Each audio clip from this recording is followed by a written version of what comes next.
Most Canadians are probably unaware that the Hamas terrorist network has spent more than 2 decades infiltrating North American campuses and media. Their documented stated goal? Hijack the narrative and secure unintentional support for terrorism from the broader public. And according to my guest today, their strategy worked.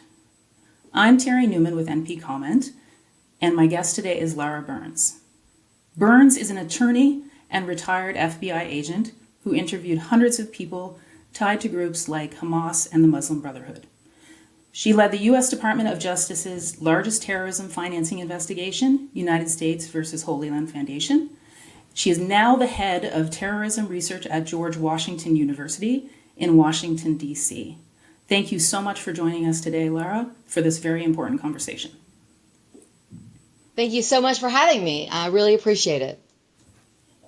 So today we're going to discuss Hamas's long game in America, and I guess North America, and its strategies, which you note have shifted from fundraising to propaganda, focusing on campuses and media influence.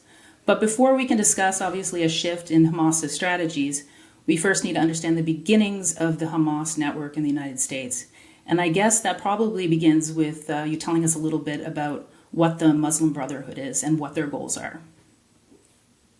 I think you're right. That's an excellent place to start. We can't really talk about Hamas and their beginnings without talking about the Muslim Brotherhood.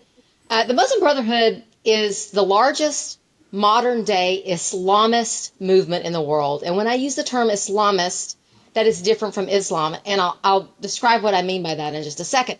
But the Muslim Brotherhood is arguably the most, influential Islamist movement that exists. And its ideology is based in large part on the fact that all aspects of life, society, and government should be governed by a very strict interpretation, their interpretation of Islamic law.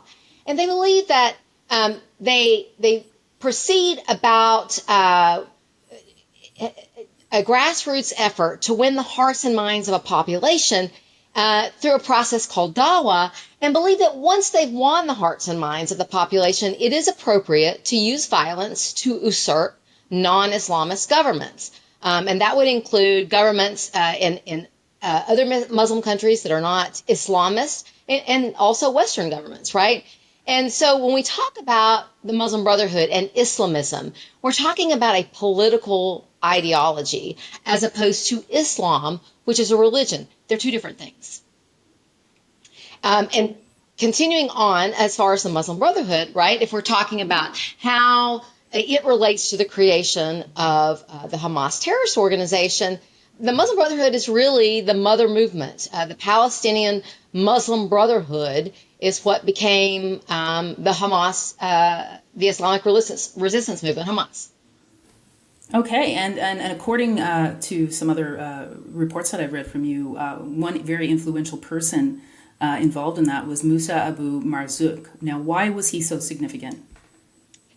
So Musa Abu Marzouk was very significant for a number of reasons. And so I'll kind of go back to the creation of Hamas just really quickly so I can put it into context. So in December of 1987, Hamas did not exist.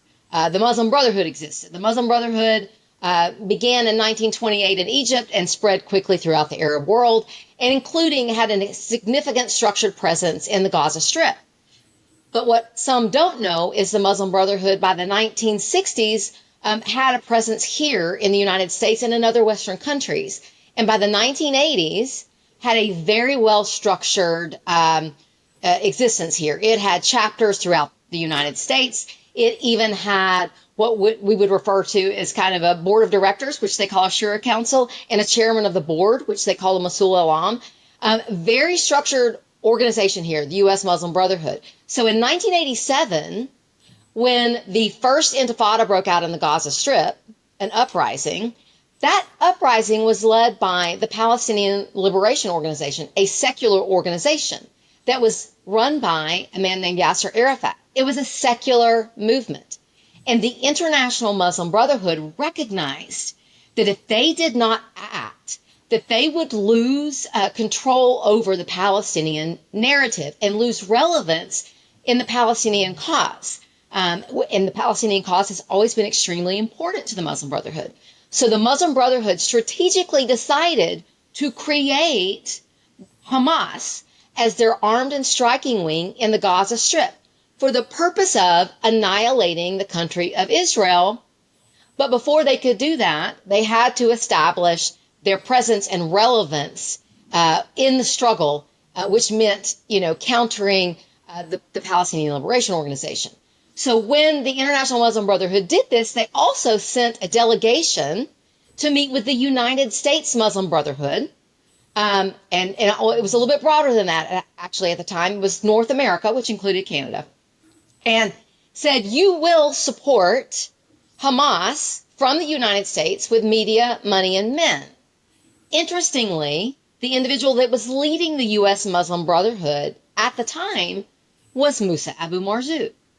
Musa Abu Marzouk would very quickly go on to establish the U.S.-based Hamas support infrastructure here. And he established and oversaw the operation of the first three original front organizations for Hamas here. We had a fundraising arm. Its original name was the Occupied Land Fund, which very quickly changed to the Holy Land Foundation. That was the money arm. The propaganda arm was the Islamic Association for Palestine, and the political arm, the think tank, was the United Association for Studies and Research. So Marzouk oversaw the establishment of these organizations that were to provide money to Hamas, to spread propaganda and radicalize for Hamas, and to also work towards influencing U.S. Foreign policy as it related to the Israeli-Palestinian conflict. And he very strategically and masterfully used that infrastructure that he put together here in the first Intifada, the period from 1987 to 1993, to not just fight Israel, because certainly during that first Intifada, Hamas and its members killed Jews and Israelis. But more importantly, Marzouk, in that first Intifada, used the infrastructure in the United States to help Hamas gain popularity in the Gaza Strip and in the West Bank, to gain control over some of the narrative, and to counter Palestinians. And in fact, in the first Intifada, that infrastructure was used to brutally torture and kill other Palestinians who were seen as not aligned with Hamas's cause. So Marzouk, while doing that from the United States, by the way, what became the Hamas Political Bureau chief, the very first Hamas Political Bureau chief, meaning he was basically the most important person within Hamas during that first Intifada worldwide, while running operations from here in North America. Right, and I mean, more recently in Qatar, he was one of the targets, right, of the IDF. He certainly was, and that is. There's something to be said for Mr. Marzouk. He has always been a central figure in Hamas decision making. He was the first political bureau chief. He was detained here in the United States in the mid-90s and placed in extradition proceedings to Israel for all of the murders Hamas had committed. The United States ultimately did not deport him or extradite him to Israel. They deported him to Jordan, where he remained a central figure in the Hamas Political Bureau, the head decision-making body for Hamas. When they were ousted from Jordan in 1999, he continued, along with Khalid Mashal and other senior Hamas leaders, running the Hamas Political Bureau from Syria, and continued on October 7th, running Hamas as a leader within the Political Bureau in Qatar, and as you stated, continues in that role, in that leadership capacity currently. Right, and he was an unsuccessful target. And again, the roots of him arriving in America, he arrived as a student, kept renewing until he got his green card. Now, before we go into a very important meeting, it's important that the audience understands that what we're going to discuss next is not a conspiracy theory. The minutes to this meeting I'm going to attach to an article that accompanies this interview. They were used in the case U.S. versus Holy Land, which you prosecuted, right? So most people do not know that there was a recorded meeting of the Muslim Brotherhood that took place in Philadelphia from October 2nd to 3rd in 1993. There, 27 members of the Muslim Brotherhood, many of whom were members of other organizations in America at the time that you said, including the Holy Land Foundation and the Islamic Association for Palestine, met to discuss a larger plan. What was the gist of that meeting? What was the main reason for that meeting? So you are correct. This is an extremely important meeting. It's not a conspiracy theory. It's all wiretap. But let me just put it in context. So you're correct to say that this is not a conspiracy theory. And in fact, everything that we've been talking about to this point and will continue to talk about comes from internal Muslim Brotherhood and Hamas documents, wiretaps, business records that were obtained through federal criminal search warrants and other lawful collection methods between 1994 and 2004, and then all brought to trial in a federal court in the mid-2000s and had been published into the public realm. So these are actual evidentiary documents and wiretaps that exist. And they're real evidence. It's not people's opinions or conspiracy, and they can be found and identified if you know where to look because they are in the public realm. And so getting to this extremely important meeting that you're talking about. So in September of 1993, the Palestinian Liberation Organization and the government of Israel agreed to a compromise. And they solidified this compromise, which we refer to as the Oslo Peace Accords, on the White House lawn in September of 1993. And what Oslo was supposed to do was provide for a peaceful existence between Israel and the Palestinians. It was to establish a roadmap to a two-state solution and to establish Palestinian self-rule. Now, that, for the Palestinian population in general, was a wonderful development. And in fact, we know from this meeting that we're about to talk about that people in Gaza and the West Bank a majority of them were extremely happy. There were no curfews. Israel was withdrawing. There were markets were open. It was a time for celebration. But Hamas was very angry about this development. One, because in their charter, they say there's absolutely no room for compromise or peace. Israel must be annihilated.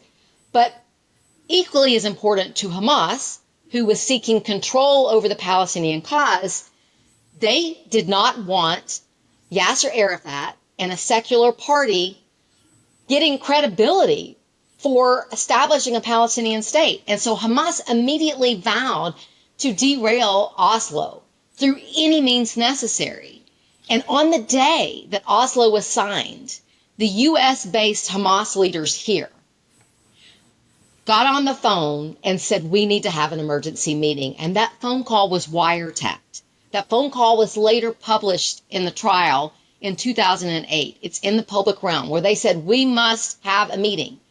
Then they prepared a meeting agenda where they discussed all of the things they were going to talk about at this meeting, how to defeat Oslo, how to continue to support Hamas without being scrutinized by law enforcement, and their goals abroad and here. And then they did, in fact, convene for a meeting in Philadelphia in October of 1993. And the meeting in its entirety was wiretapped and ultimately publicized in the federal criminal trial of one of the front organizations, the Holy Land Foundation. And there, in this meeting, these U.S.-based Hamas infrastructure leaders discussed a number of agenda items and how they were going to proceed to achieve their goals. Very strategic, long-term goals, which included, again, supporting Hamas abroad and its radicalization model. And we can talk about how important that was for what Hamas needed to do to gain popularity and control in Gaza and the West Bank, but then also how they were going to start to normalize their narratives here in the United States. They recognized in this meeting that they would be considered barbaric if the American public understood that they supported Hamas and supported jihad and supported Hamas leader Sheikh Yassin and supported the annihilation of Israel. And so they set a number of goals and paths to achieve those goals, both abroad and here. And we can get into those.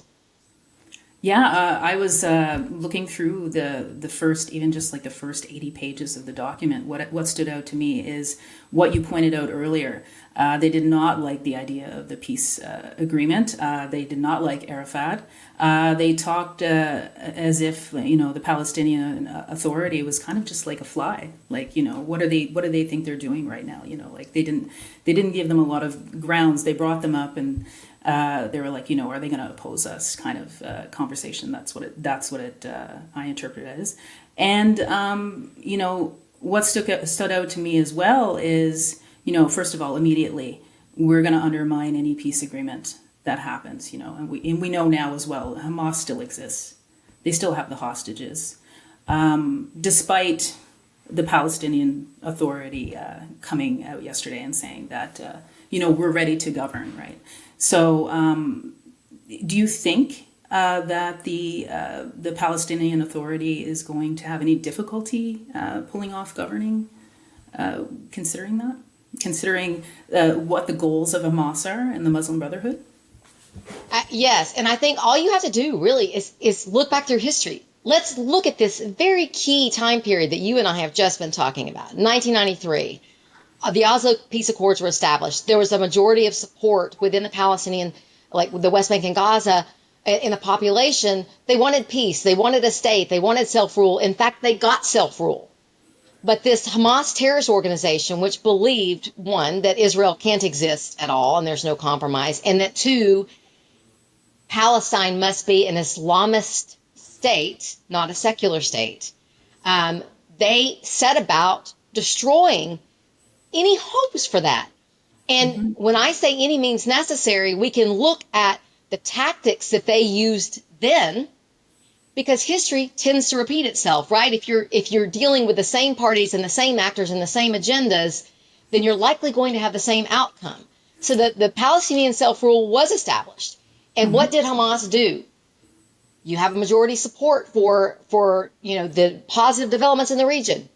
So strategically, Hamas began a very brutal campaign of suicide bombings. And again, I don't know how much of North American society understands or recognizes that this was actually happened back in the 1990s, but Hamas began to send its children, its sons, to Israel, strapped with suicide bombs to board civilian buses to blow them up so that body parts would be blasted onto power lines to force what?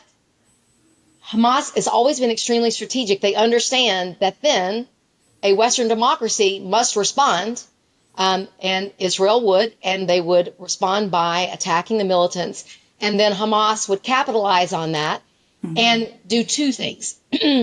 Point at the government of Israel and tell the Palestinian population, this is who we can't compromise with, they're killing our people.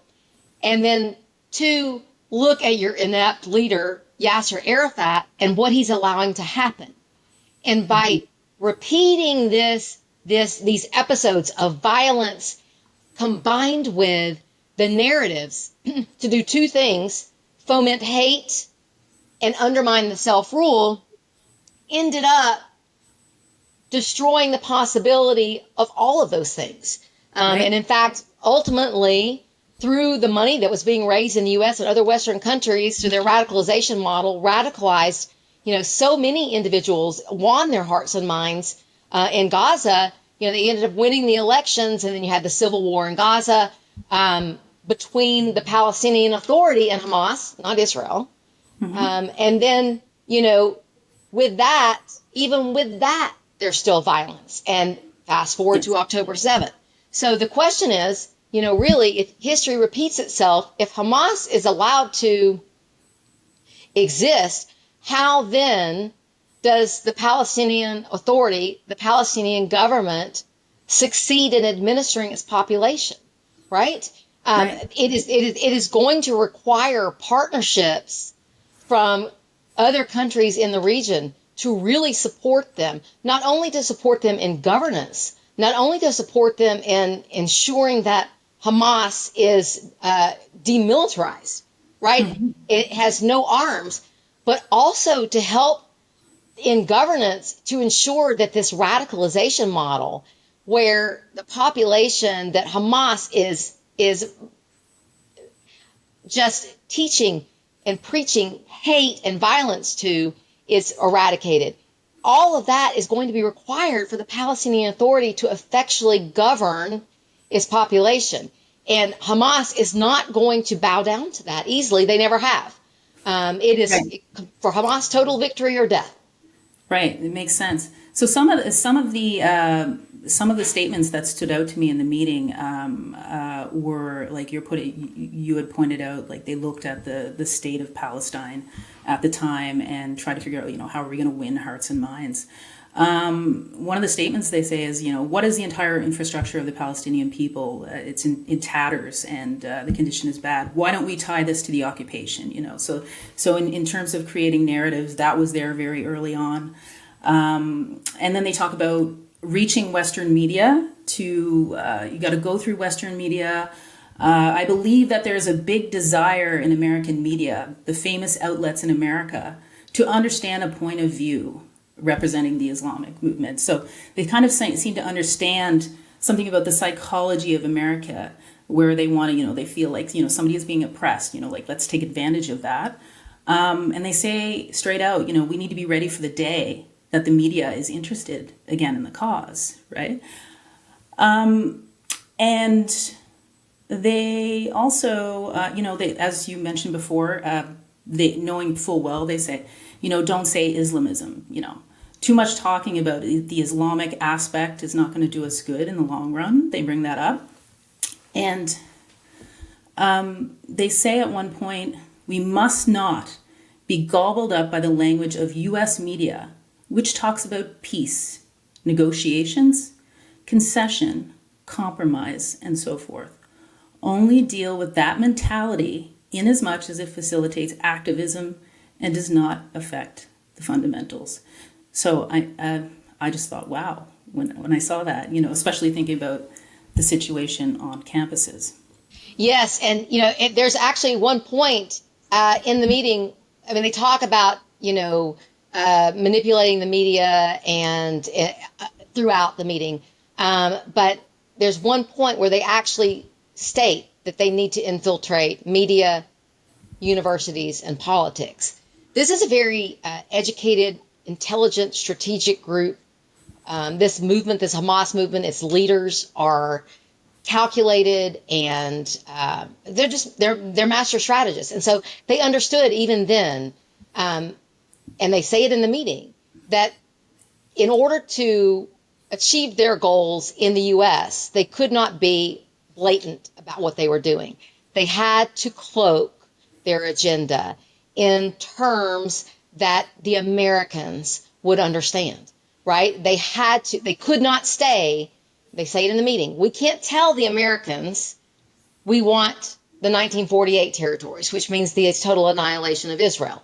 Let's say it a different way, right? And then the famous quote from this meeting was the leader of the Holy Land Foundation, this sensible charitable organization that gave aid based on need, not creed, that was their term, stated, war is deception. Lie, deceive, camouflage. And then another member said, it's like you're playing basketball. You fake like you're going one way, and then you go the other. And that's kind of like their tactics and procedures that they decided to use. And that included using terms that the Americans would accept that cloaked their true agenda. And they do that even today in the media.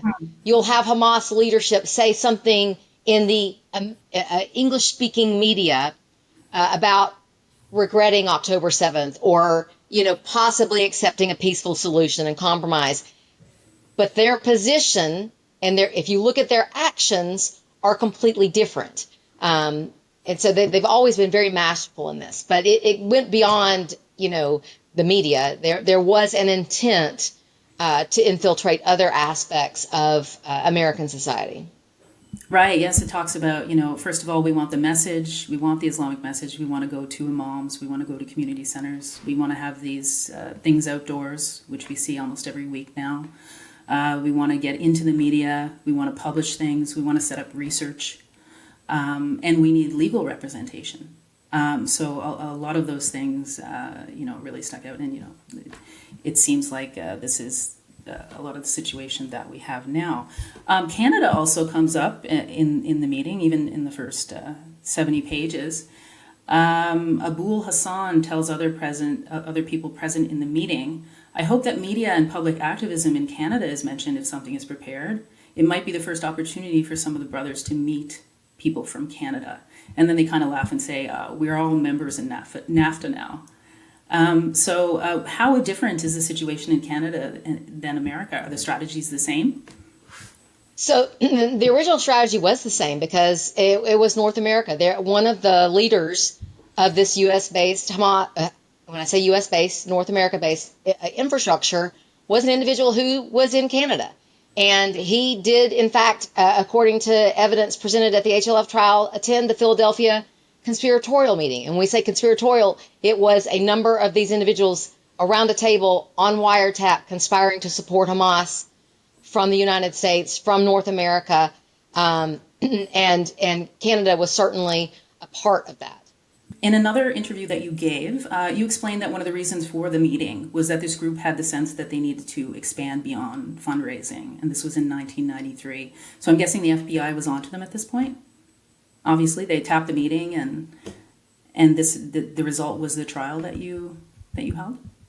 Yes, ultimately, the FBI was investigating this group, and years later, the HLF, one of the original three front organizations, I say original because there was another that evolved, was designated itself by the U.S. government as a specially designated terrorist for its support for Hamas. That was in 2001. In 2004, the HLF and a number of its leaders were indicted. And in 2008, the Holy Land Foundation and the 5 leaders at the trial were found guilty by a federal jury of providing material support to Hamas in exactly this infrastructure that we're talking about, beginning well before Hamas itself was designated, which happened in 1995, through the time that the HLF was shut down.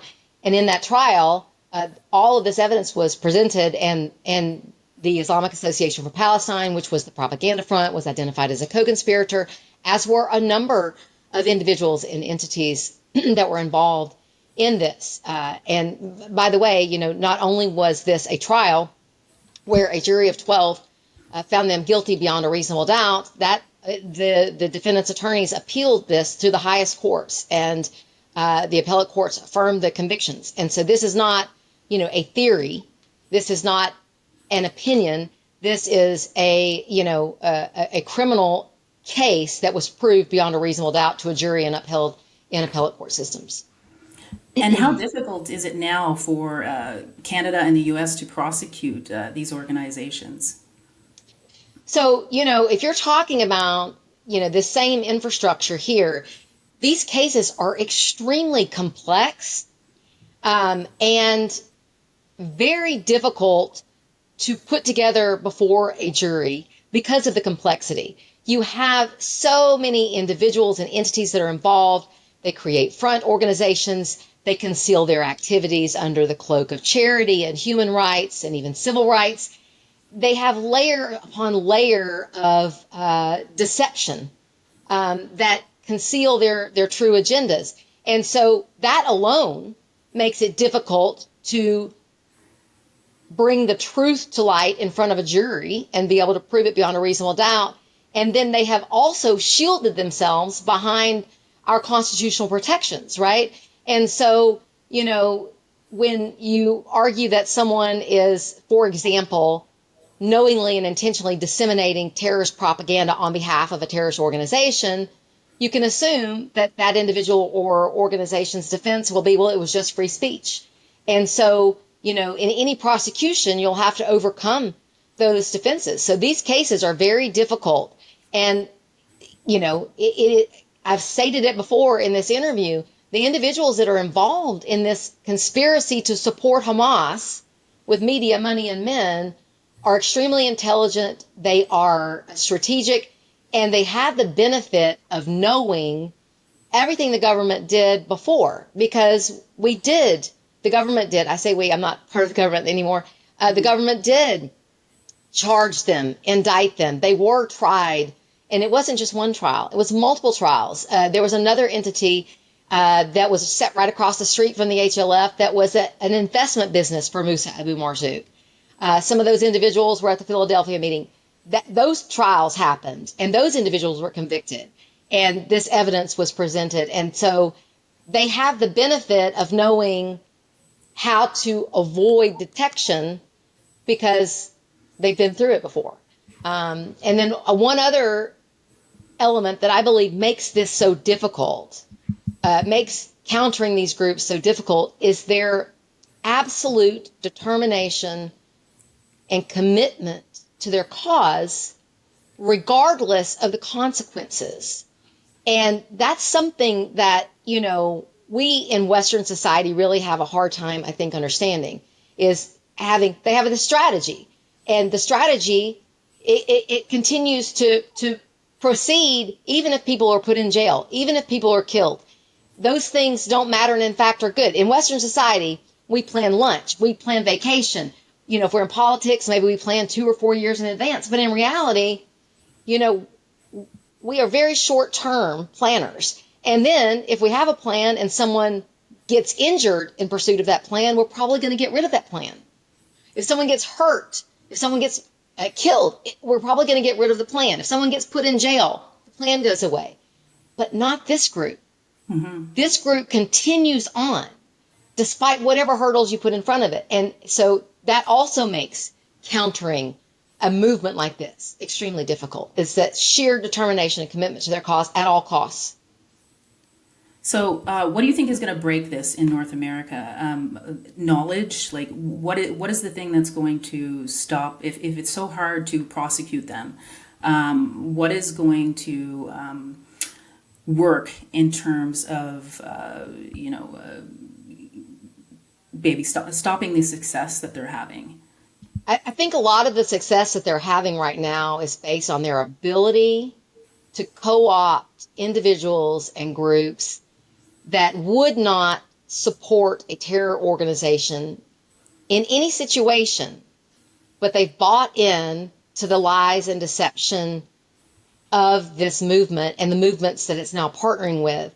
And they're very good at that, and they're increasing their numbers and their supporters radically daily. And in order to counter that, it is very important that we educate people in society and law enforcement and government at our universities on the true agenda of what this terror organization and its proxies, what their actual goals are, to help them understand.